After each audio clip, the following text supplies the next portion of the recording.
Hi, my name's Steve Hills, and I'd like to welcome you to another episode of Recovery Life as we, the peer recovery specialists at Chesapeake Integrated Behavioral Healthcare, examine the themes of Year of the Peer 2023. I know 2023 is drawing to a close and maybe past by the time you're viewing this, but we're looking at a very important topic today, and that is the topic of motivation.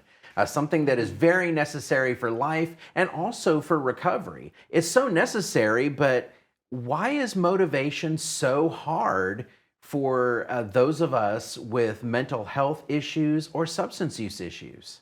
Well, generally speaking, it is a hard uphill climb to get to true motivation because of stigma. That can be self-stigma or because of, how it is from others. And that can hamper somebody's, ability to get, true motivation. Yeah. Exactly. I know for me, motivation was hard because once I stopped using drugs, I found myself in a very dark and depressive place in my life. I didn't have any drive, any willpower. I discovered I had multiple sicknesses and illness, aches and pains, and I was tending to focus on that. I had no willpower. My brain was feeding me negative and depressive thoughts. I felt hopeless and I felt stuck. Yeah, I had something similar as well. All the time that I was saying I should do things, my brain was working against me, saying, what's even the point? Why even try? And then, even my meds affected that as well. Mine too. I got a lot of benefit from medication, but, it actually also at times made it hard to stay motivated. And it was hard also to see, is that because of, mental health issues or, just purely the side effect of a medication. So it takes some trial and error sometimes when it comes to medication. Oh, exactly. Yeah. Yeah, and that can even be compounded when you're coming on or off certain meds. Exactly. Meds can be wonderful, but then there are the side effects as well. Yes. Like I wanted to sleep Yes. a lot, and it was hard to be motivated when you wanted to sleep for 10 hours a day. Yes. I was just stuck in that pattern and kind of limbo before my meds. I got stable on my depression meds. I didn't have a lot of motivation. I was stuck. And I had, got some help from crushing anxiety, but some of it on some days it did help my anxiety, but it also kind of brought back this feeling of lack of motivation. It was hard to kind of get out and do things. So Yeah, You and know, it's one a thing weird for thing. me, one thing for me that really made motivation hard was that recovery for me, and I think for most of us, so often is little steps. It's not the huge leaps forward. It's really incremental, and so growth is hard to see. It's like when I was a kid, and I would wonder why I wasn't getting any taller. And then people would see me and they'd say, oh, well, you've gotten so tall. Well, I couldn't see it because I was around myself all the time. And I know my brain was wired to focus on the negative. And so I was making gains. I was doing good things for myself, but it was really hard to see it because the change happened slowly. It happened, but it happened slowly. Yes. one of the things that can materialize from lack of motivation or lead to lack of motivation in somebody's action to try to get better is the notion of learned helplessness, where one can experience a repeated perceived failure or stressful situation, and then they can come to believe that they are unable to control or change that situation, so then they lapse into a why bother type attitude. Right. And then they have kind of a failure to really believe in themselves, and there goes the motivation. And that can just build over time It can. like a Yes. cycle. And that's why peers are important. Support one Exactly. another. So, if motivation is hard, but why is motivation so important for recovery?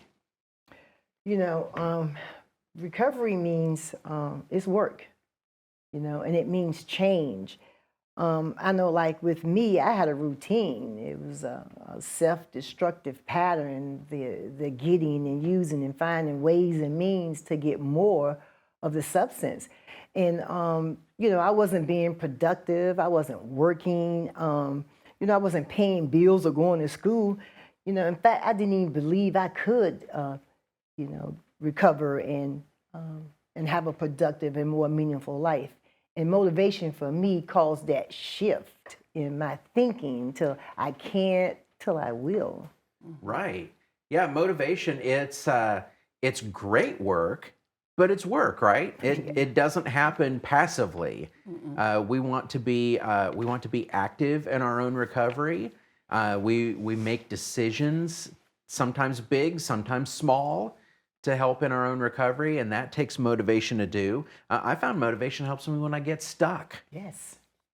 When I don't want to do stuff. And by the way, getting stuck is normal, isn't it? Yeah. Feeling the I don't want tos is pretty normal. But the motivation helps keep me going even when I don't Yes. want to do it. Motivation and feelings aren't always the same. But being stuck's uncomfortable. Yes, it is. It's very uncomfortable. And sometimes the first steps are the hardest. I know they were the hardest for me, getting started.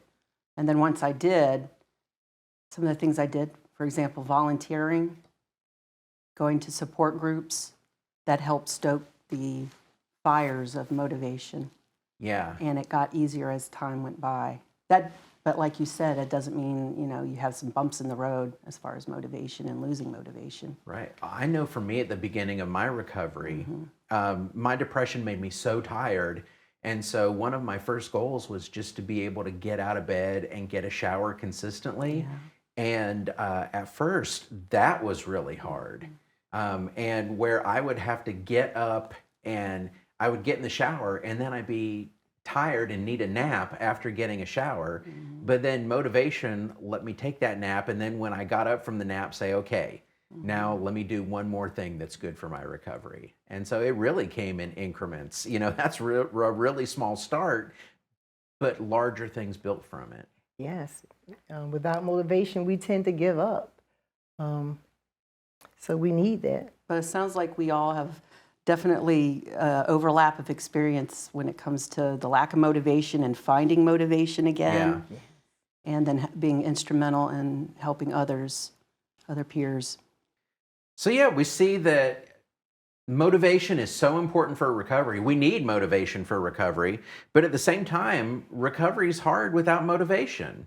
It's kind of like a catch-22 that we're in. And I think we've seen this in our own lived experience and in our professional peer support experience. Yes. That's where peer support and peer supporters can really come in and help. You're absolutely right, Steve. And with peer recovery specialists, we work and we're strengths-based, and we focus on what's strong rather than what's wrong. When we supporting our peers, we are like cheerleaders. For me, it meant changing my attitude, turning away from those old ways of thinking and living, and just changing how I perceive myself, I want to say. So with peer support specialists, we strive to walk alongside our peers. We model recovery, and we try to inspire peers to reclaim that life that they lost, or to give them more meaning and purposeful lives, that letting them know that, motivation is important, because it lets us know that we can become the best that we can be regardless. Exactly. And from a professional peer supporter perspective, I know I've used my own lived experience many times to show people that motivation, that recovery is possible, to show how I did it. Not that they necessarily have to do it that way, but to inspire them to follow their own recovery pathway and maybe take some things from my lived experience along the way. And just like you were talking about, Cottrell, so many times I know that I've just been a cheerleader. I remember working with someone who was starting a goal on one of our recovery, resiliency, and wellness plans, where people identify recovery goals. And this person was saying, well, I don't really feel like I'm doing very well. And I got to say, oh, but I've seen you do this, this, this, this, and this in the short time that we've been working together. The person on the other end said, really? I've been doing that? Yes. And then just from that other perspective, that was incredibly motivating for her, because a lot of times I know I can't see it, but someone else can see it. Yes. And, you know, as peer supporters, we get to tell people that. And I like the idea, the concept of, we've talked about it, how important hope is. I like to think of recovery in the terms of recovery capital and how motivation is important to keeping that engine going of recovery capital, building it, and it just kind of helps stoke the fires of our recovery. Right. To think of it in that sense. So yeah, it's important, and as you've talked about how it's been important to you and how your motivation is built and sustained, and also you, Steve. Yeah, as peer supporters, as we share our lived experience, it's that lived experience that can give hope, and through hope, I found gives motivation, because I'm not motivated if I don't believe that I can get into recovery or stay in recovery. But if I can really believe that recovery is something that is possible and probable for me, and that I can stay in recovery for long periods of time, that really is motivating to take those hard steps and do that work, even on the days when I'm not really feeling it. And, you know, again, one of the great things about peer support is that this isn't a theory. You know, it's not a technique. It's not from just learning, although learning's so important. We're living examples. And I know that's been one of the most motivating things for people that I support. And I know you've seen it all as well. As we share that, as we share those pathways that have worked for us, that can be incredibly motivating. And, you know, we're able to support people by helping them show how we've dealt with that lack of motivation on the hard days. And really also, we talked about stigma earlier, you know, combating that stigma from without and from within. You know, and we do that because we've been there. That's true. Well, thanks again for joining us. Thanks again to Chesapeake TV. Thanks again to Cottrell and Steve. And I hope you will join us again in the new year for another episode of Recovery Life. Please have a happy and safe holiday.